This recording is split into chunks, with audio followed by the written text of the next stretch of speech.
23. Benny looked with dismay at the wad of hair on the floor of his shower. It washed off with his shampoo. His doctor had warned him that this medication had that effect, but that didn't make the reality of the hair in the drain any more comfortable. It didn't mask the reality of the hair on his pillow or the hair in his sheets in the morning. Benny chuckled grimly. And to think I was worried about being sick to my stomach. 3 days out of 7, he mumbled to himself. It was only now that he could look at the permanent change in his anatomy. He was glad that Dr. Incella had put the top edge of the vaginal fold low. When the prosthesis came, he would look authentically male again. Since the hair had disappeared from his legs, they didn't look very virile. Below the navel, he was a very good-looking she, and that was unsettling. The surgeons had done things perfectly. All the scars were internal. He pulled on his last clean pair of boxers on and vowed to himself that he would do the laundry. He would have done it sooner, but he felt so putrid from the medication that he couldn't walk around the house, much less deal with 10 loads of laundry. Besides, he hadn't washed his clothes since he was a sophomore in college. He stuffed his towel, this morning sheet, and the clothes he wore yesterday into the laundry chute and went downstairs to the kitchen. He poured a cup of yesterday's, or maybe the day before yesterday's coffee, and put it in the microwave. He went to the front stoop and got the newspaper. He could smell spring in the air. There were dandelions blooming in his lawn. The magnolia was in full bloom. He shuffled back into the kitchen and sat down to read the paper. The stock in the company was down 10 points, 20 since he had left work. He made a mental note to call his broker and exercise his stock option. That always bugged his superiors because they would buy when the options were signed, but Benny always waited for a bargain. He figured that they could probably run the company without him, but nobody knew the clients or the sites better than he did. He set up most of them. When he got sick, they called him frequently for help that he was in no condition to give. With chemotherapy, it was worse. When he wasn't actively puking future food and drink, he was in bed feeling too dizzy and sick to move. The people from church were great. They came by, made sure he had nourishment, helped keep the place clean, and tried to cheer him up when the despair got the best of him. They told him jokes, brought him books to read, and snacks. Miranda was reaching from the grave to help him. He was grateful and more than a little guilty. He wished he hadn't been away so much.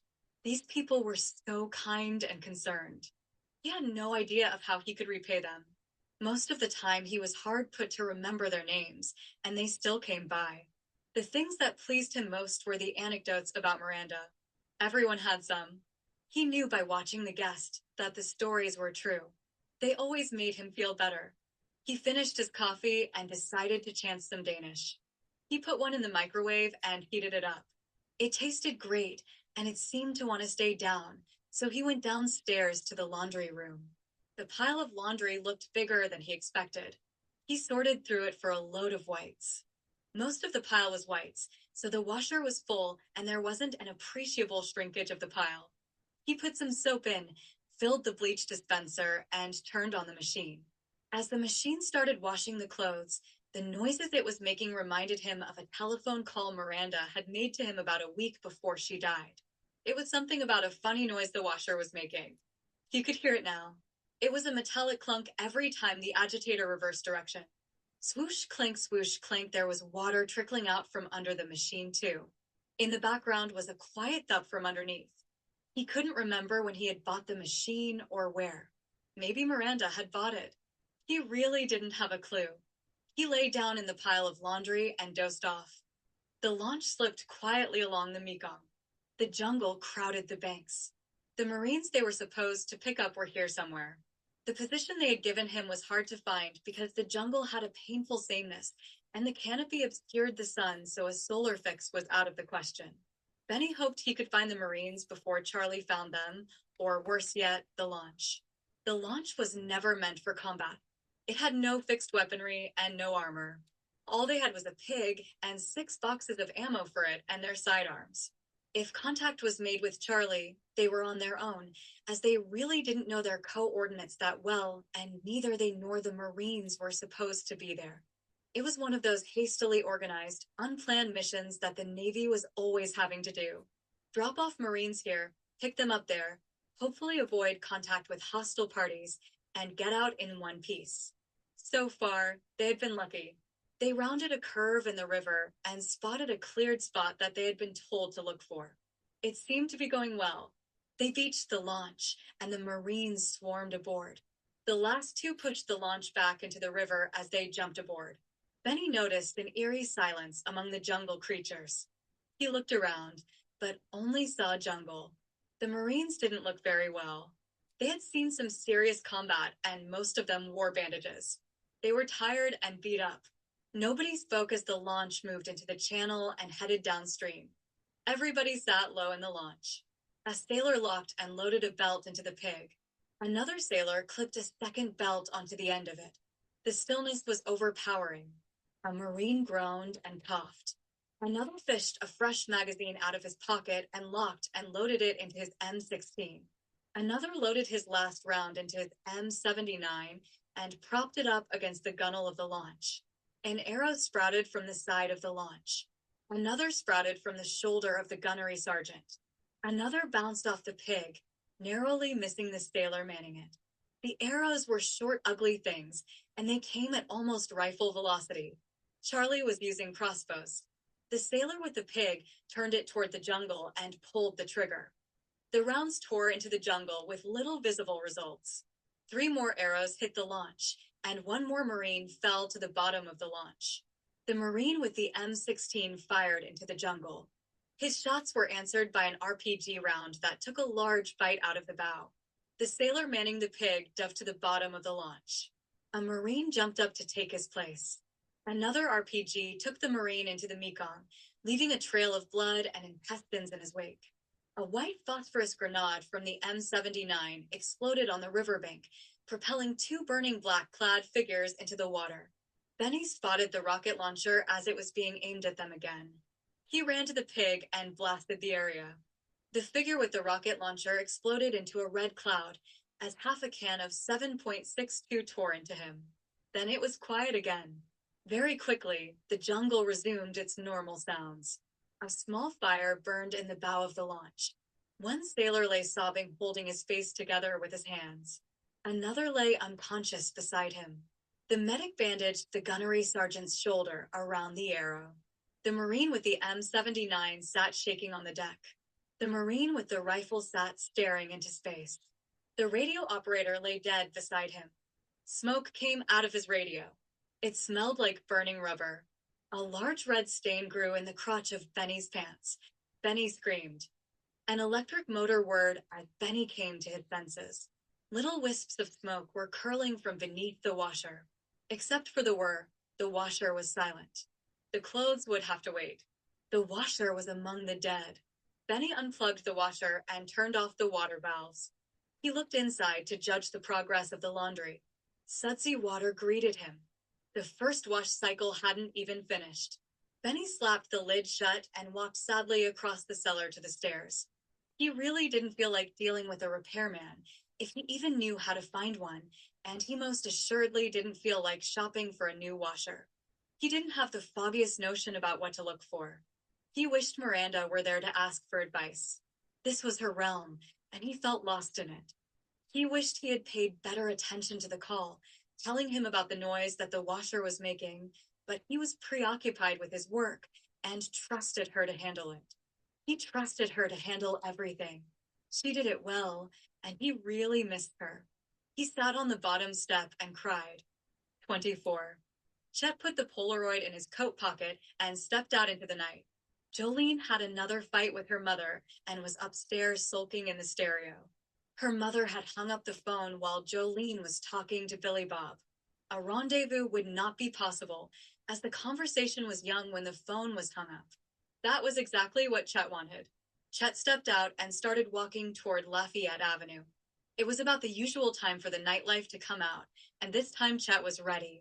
He positioned himself toward the middle of the group of by-the-hour motels and concealed himself in the shadows. His fingers nervously fingered the Polaroid in his coat pocket. Maybe if he could do this one thing and get it right, he could get back in the cab. Confronting Jolene with Billy Bob's lack of morals would do good things for his self-confidence. That and a good night's sleep would make it possible to earn a living. Workman's comp for post-traumatic stress disorder was a short-term daydream. His attorney got it for him, but it wasn't enough time, and the legal fees ate up a lot of the money. To add insult to injury, the railroad had people watching him to make sure he wasn't working, or doing anything else that could be construed as abusing workman's comp. He really wasn't sure as to what that would be, but he thought that the whole mess was just a big pain in the ass. He wanted to go back to work. He didn't want to sit home and collect, even though he might deserve it. Only worthless people collect. He was a railroad man, by God. His reverie was disturbed by a familiar pickup moving slowly down Lafayette Avenue. Chet followed. He needed to get close without being noticed. The Polaroid was only good for about 10 feet at night. The truck pulled to the curb and stopped. A tall brunette in hot pants and a halter top walked up to the passenger's window. Chet wished that he were on the other side of the street. There was something about the brunette that didn't look right. It bothered Chet while he worked his way across the street and back toward the pickup. Billy Bob and the brunette were negotiating, so Chet felt safe crossing and approaching them. The door of the pickup opened, 2 or 3 beer cans rattled out, and the brunette got in. Chet shot a picture. The camera flashed and whirred. Billy Bob turned in his seat to see where the flash came from. Chet shot another picture. The brunette yelled an obscenity and jumped away from the truck. Her wig fell off. Chet shot another picture. She grabbed the wig and ducked down an alley. Billy Bob jammed the pickup into drive and spun it around in the street. Chet shot another picture and ran down the alley too. Billy Bob followed in the pickup, with tires squealing and smoking. Chet realized that beyond shooting pictures and confronting Jolene with them, he didn't have a plan. Worse, he was on foot and Billy Bob wasn't. The roar of the pickup's engine rudely reminded him of that reality. Chet ran across the parking lot behind the motel and ran up the steps to the balcony around the second floor. The pictures were still wet and developing, and he had to hold them carefully so they wouldn't smudge. That was slowing him down. As he ran around to the front of the building, he noticed the soda machine in an alcove. He set the pictures on top of it and stuck the camera back into his coat pocket. He continued around to the front of the building and down the front steps. He could hear Billy Bob in the parking lot, turning the truck around. Chet dashed across the street and down the alley behind another motel. He scrambled across the parking lot and jumped the low fence separating it from the adjacent parking lot. That parking lot opened onto another street. He trotted up that street toward home. The exertion took a toll on him. He hadn't run like that in years. He also wasn't young anymore. The trot turned into a trudge very quickly. His chest burned and his legs ached. He hoped that Billy Bob hadn't recognized him, because there were several places he had to go to get home where there was no place to hide. He figured Billy Bob would be looking for him, even if he wasn't recognized. But if he were, Billy Bob would know where to wait, and he was sure that he couldn't outrun the truck. As he crossed the L&N spur, going to Pep Industries, a sudden realization struck him. He knew the rail yard and all the spurs. He could walk the rails to within sight of home. There was a spur that went under, and then along Briley Parkway, the whole way to Donaldson Pike. If he went up Donaldson Pike and crossed Mart, D's parking lot, all he had to do was climb the retaining wall behind Mr. D's and be home. He turned and followed the spur. As he neared the yard, the sounds of movement made him homesick for life on the railroad. He walked on. He saw Billy Bob's truck waiting at the underpass across from the fairgrounds as he walked over it. He walked a little more carefully and quietly as he crossed it. Billy Bob was leaning on the front end of his pickup with a bowling pin in his hand. Chet stayed on the ties so as not to make noise with the gravel roadbed until he was out of hearing range. Then he trotted along the access road for a while. As he was crossing Donaldson Pike, he saw headlights coming from Briley Parkway. He stepped up his pace toward Mr. D's. As he was crossing Mr. D's parking lot, Billy Bob's pickup came into sight between the buildings. He scrambled up the retaining wall and across his backyard. He knew that Billy Bob had recognized him. Billy Bob was climbing the wall. Chet ran to the house, looking for a way to teach the boy a lesson. There was a gasoline can under the stoop. He picked it up and opened the cap. He ran to the edge of his yard and whirled a stream of gasoline toward the wall. Billy Bob got it in the face. He let go of the wall and slid to the bottom, screaming in pain. Chet walked quietly to his car and drove back to where he had stashed his pictures. He picked them up and drove home. As he sat in his kitchen examining his pictures, he looked at the brunette. There was something not quite right about her. The hips and legs were wrong. He had interrupted something that would teach Billy Bob more than he had bargained for. Looking at the last shot, he knew that the she was a he. He took the pictures upstairs and gave them to Jolene. Never start vast projects with half-assed ideas. Anonymous poster. 25. Fred sat down at his computer for the first time in a long time. It felt good to.